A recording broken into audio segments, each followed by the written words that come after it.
আসসালামু আলাইকুম ওয়া রাহমাতুল্লাহি ওয়া বারাকাতুহু।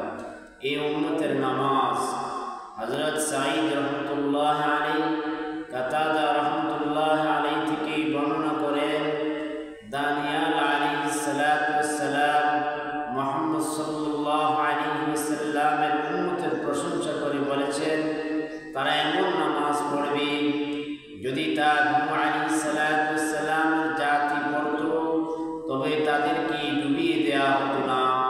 যদি তা আদ জাতি পড়তো তবে তাদের উপর আযাবের ঝড় প্রেরণ করা হতো না।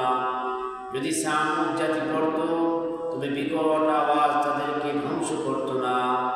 তারপর কাতাদা রাহমাতুল্লাহ আলাইহি বলেন, তোমরা নামাজকে আঁকড়ে ধরো, কারণ তা মুমিনদের উত্তম চরিত্রের নিদর্শন।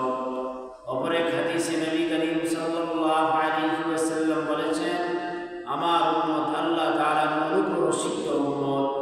আল্লাহ তাদের ইখলাস, দোয়া, নামাজ, দুর্বলদের কারণে তাদের থেকে বিপদ আপদ দূর করে দেন। সুবহান।